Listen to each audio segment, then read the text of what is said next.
देखो बच्चों, अपन एक छोटा सा प्रैक्टिकल देखते हैं। क्लास 9 के अंदर हम लोगों ने सॉलिड को पढ़ा है, लिक्विड को पढ़ा है, गैस को पढ़ा है। आप लोग क्लास 11 के अंदर भी थोड़ा बहुत इसके बेसिक्स को फिर से जानोगे, है ना। अपन सभी जानते हैं कि जो सॉलिड्स होते हैं ना, उनको अपन कंप्रेस नहीं कर सकते। कंप्रेस मत करने का मतलब कि अपन उनको दबा नहीं सकते, है ना। जैसे मान लो कि संपीड़ित नहीं कर सकते, शाबाश बच्चे ने क्या बताया, संपीड़ित नहीं कर सकते, मतलब क्या, इसको दबा नहीं सकते। जैसे मान लो ये मेरे पास एक सॉलिड है, आप में से किसी में भी इतना जोर है क्या, सब मिलके भी इतना जोर लगा सकते हो कि इसको जोर लगा के एकदम पापड़ बना दो इसका? नहीं कर सकते, है ना। इसका मतलब क्या, जो सॉलिड्स है उनकी कंप्रेसिबिलिटी नेग्जिबल होती है। अपन उनको कंप्रेस नहीं कर सकते, उनको दबा नहीं सकते, उनको संपीड़ित नहीं कर सकते। क्या हम गैसों को संपीड़ित कर सकते हैं? मुझे बताओ, आपसे मेरा प्रश्न है, क्या हम गैसों को संपीड़ित कर सकते, कंप्रेस कर सकते हैं कि नहीं कर सकते? गैसों को नहीं कर सकते। चलो, इन्होंने कहा कि हम गैसों को संपीड़ित नहीं कर सकते। हम देखते हैं प्रैक्टिकली कि क्या इन्होंने जो कहा है वो सही है या नहीं है। आप ही आ जाओ, है ना, इन्हीं से टेस्ट करवा लेते हैं कि संपीड़ित कर सकते हैं कि नहीं कर सकते। देखो मेरे पास क्या है, 2 इंजेक्शन है यहाँ पे, ठीक है, 2 सिरिंज है मेरे पास। अब मैंने एक को खोल दिया, अब खोल दिया तो देखो अंदर जगह है, तो अंदर क्या चली गई बताओ? हवा चली गई, यानी गैस अंदर चली गई। अब इन्होंने कहा कि गैसों को संपीड़ित हम नहीं कर सकते, है ना।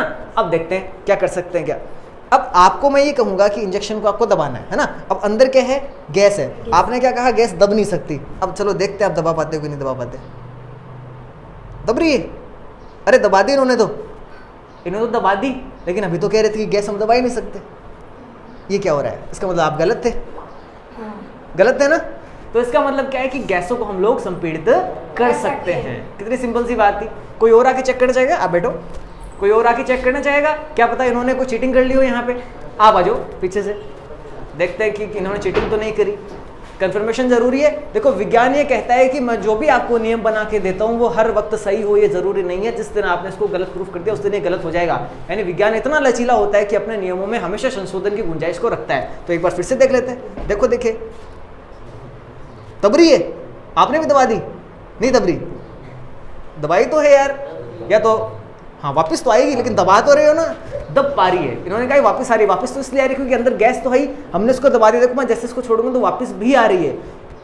अगर गैस अंदर नहीं होती तो वापस नहीं आता। तो इसका मतलब इसने ये भी कंफर्म कर दिया कि अंदर गैस है, और अगर है तो उसको हम लोग दबा भी पा रहे हैं। इसका मतलब गैसेज आर कंप्रेसिबल, गैसों को हम संपीड़ित कर सकते हैं। प्रैक्टिकली देख लिया।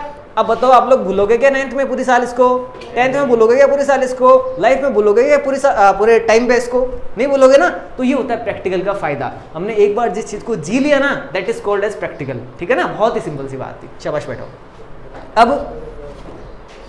अब इन्होंने ये तो प्रूव कर दिया कि जो आपके गैसेस है वो कंप्रेसिबल होती हैं, लेकिन क्या अपने जो लिक्विड्स हैं वो भी कंप्रेसिबल होते हैं या सॉलिड्स की तरह उनको भी हम लोग नॉन कंप्रेसिबल बोलते हैं? इस बारे में आपकी क्या राय है, पहले तो आप लोग बताओ।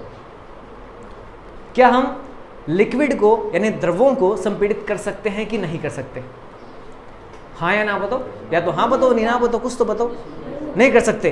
फिर से देख लो, अभी तो गलत साबित हो गए थे आप, देख लो दोबारा सोच लेना। नहीं कर सकते, सबका यही जवाब है कि नहीं कर सकते। अरे कोई तो डिसएग्री करो इस बात से। हैं? इसके अंदर पानी डाल दे तो फिर भी वो ऐसे होता है? हाँ। चलो फिर से इनको गलत सिद्ध करते आ जाओ। अब देखो मेरे पास है यहाँ पे सादा पानी है ना, नॉर्मल पानी है। अब इसको मैं देखो अपने छोटे से दारू के भांडिये के अंदर डाल लेता हूँ, है ना। अब ये जो मेरा दारू का भांडिया, इसमें तो देखो पानी दिख रहा है, लेकिन अपने इंजेक्शन के अंदर ये पानी दिख जाए, विजिबल हो जाए अच्छे से, इसके लिए अपन इसके अंदर थोड़ा सा कलर डाल देते हैं ना। ये कलर से अपन को पता रहेगा कि इसके अंदर पानी का लेवल कितना है। तो मैं देखो पहले तो कलर डाल देता हूँ ताकि बाद में अपन पानी डाले तो ये इसके अंदर अच्छे से मिक्स हो जाए, घुल जाए। अब इसको देखो मैं बंद कर रहा हूँ, ठीक है। अब देखो दोनों इंजेक्शन के अंदर क्या है मेरे पास, लिक्विड है ना। अब अपन ये देखने वाले क्या लिक्विड को हम लोग कंप्रेस कर सकते हैं कि नहीं कर सकते, है ना। आप ये आपको गलत सिद्ध करना मुझे तो, है ना। तो अब देखो आपको इसको दबाना है, लेकिन ध्यान से दबाना, इतना भी ज़्यादा मत दबा देना कि पिछली बार जहाँ मैं प्रैक्टिकल कर रहा था तो मेरे ऐसे यही ड्रेस मैंने पहन रखी थी और इसके ऊपर कलर गिर गया था। दब पा रहा है क्या? अरे इतना भी नहीं दबाना। अभी देख फिर से खराब कर दिया ना। तो थोड़ा वापस दे, मतलब जितना जोर आप पहले लगा रहे थे ना उतना ही जोर लगाना है, अदरवाइज ये ना यहाँ से पाइप खुल जाएगा। थोड़ा वापस पीछे लो, 1 सेकंड। हाँ दबाने की कोशिश करो, उतना ही जोर लगाना जितना पहले लगा रहे थे। दब पा रहा है क्या? नहीं दब पा रहा। अभी तो आप कह रहे थे द्रवों को हम लोग दबा सकते, कंप्रेस कर सकते, संपीड़ित कर सकते हैं। इधर से अगर आप पानी वो उधर से अगर आप उसको दबाओगे तो ये तो भरेगा, ये नहीं खाली होगा। ये ले, मैंने इसको छोड़ दिया, अब तू दबाएगी तो ये तो पीछे जाएगा ना। ये तो पीछे इसलिए जाएगा क्योंकि ये दब नहीं रहा तो वापस से प्रेशर इधर की साइड लगा देगा। अगर दब भी रहा होता ये तब तो फिर इधर की साइड प्रेशर नहीं लगाता। अब देखो इसका यूज अपन कहाँ देखते हैं, शाबाश बैठो। इसका यूज हम लोग कहाँ देखते हैं? आप लोगों ने ट्रैक्टर के पीछे ट्रॉली को लगा हुआ देखा है कभी? है ना, हम लोग कई बार देखते हैं कि ट्रैक्टर की ट्रॉली अपने अंदर मलबा भर के लेके, मिट्टी भर के लेके, और ट्रैक्टर की ट्रॉली को ऐसे पीछे की तरफ कर दिया और सारी की सारी बजरी या सारी की सारी उसके अंदर जो ईंटें थी, सारा मलबा अपने आप नीचे गिर गया। ऐसा देखते हैं ना, ट्रैक्टर की ट्रॉली ऐसे ऊपर की तरफ उठती है, वो यही प्रोसेस होता है। उसके अंदर क्या होता है, जो आपका ट्रैक्टर है ना, उस ट्रैक्टर के इंजन के अंदर हाइड्रोलिक लिक्विड भरा होता है कुछ इस तरह से। देखो मैं आपको बताता हूँ अभी, उसके अंदर भी सेम इस तरह से लिक्विड भरा होता है। जो आपकी ट्रॉली है ना, ट्रॉली, उसके अंदर एक पिस्टन लगा होता है, उस पिस्टन के अंदर भी ऐसा लिक्विड भरा होता है। अब आपको पता है कि लिक्विड को आप कंप्रेस तो कर नहीं सकते ना, तो जितना भी आप प्रेशर लगाओगे तो वो प्रेशर सेम उतना दूसरी साइड भी लगेगा। जैसे देखो मैं इधर से इस वाले इंजेक्शन पे प्रेशर लगा रहा हूँ, लेकिन ऊपर देखो ये उठेगा, देखना एक बार, ऊपर ये उठ रहा है ना, मतलब मैं इधर से जितना प्रेशर लगा रहा हूँ उतना प्रेशर आपको इस जगह पे भी दिखाई दे रहा है ना। ये सेम टू सेम मैकेनिज्म काम करती है आपके ट्रैक्टर और ट्रॉली के अंदर। ट्रैक्टर का जो इंजन होता है ना, वो क्या करता है, अपनी साइड से प्रेशर लगाता है, और दूसरी साइड कौन है, ट्रॉली है। ये मान के चलो कि इधर ट्रॉली है और ये वाला ट्रैक्टर का इंजन है। अब देखो ट्रैक्टर अपनी ओर से जोर लगा रहा है, लेकिन वो जोर लग कहाँ रहा है, ट्रॉली के ऊपर, और ट्रॉली क्या हो जाती है, ऊपर हो जाती है। तो देखो मैंने कहा था ना, अपन जो प्रैक्टिकली चीजें देखते हैं ना, उनका अपने दैनिक जीवन में हर जगह कहीं ना कहीं आपको थोड़ा थोड़ा उपयोग मिल जाएगा। मिल गया ट्रैक्टर वाला, तो अब अगली बार से आपको ट्रॉली वाला जाता हुआ दिखे और वो उसको ऊपर करता हुआ दिखे, तो आपके दिमाग में तुरंत घंटी बजनी चाहिए कि क्या हो रहा है, द्रवों की असंपीड़ितता का गुण जो है ना, उसको ये ट्रैक्टर वाला काम में ले रहा है, और उस गरीब बेचारे को पता भी नहीं है कि तू 9th क्लास के एक टॉपिक को काम में ले रहा है ना। अब कितनी बढ़िया बात है, इतनी बड़ी बड़ी मशीनों को हम लोग 9th क्लास के अंदर पढ़ रहे हो ना। इंटरेस्टिंग है कि नहीं साइंस, है ना।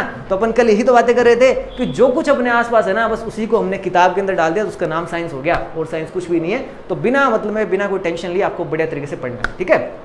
ये अपना एक प्रैक्टिकल था जिसके अंदर हमने देखा कि हम लोग ठोसों को संपीड़ित नहीं कर सकते, हम लोग द्रवों को संपीड़ित नहीं कर सकते, लेकिन हम लोग गैसों को संपीड़ित कर सकते हैं। इसके अंदर देखो कुछ भी नहीं है, इसका मतलब गैस है, मैंने इसको आगे से बंद कर लिया, देखो फिर भी मैं इसको दबा पा रहा हूँ, देखो जोर लगाऊं तो दब पा रहा है। क्यों? गैसें जो है वो संपीड़ित हो सकती हैं, गैसों का संपीड़न किया जा सकता है, ठीक है।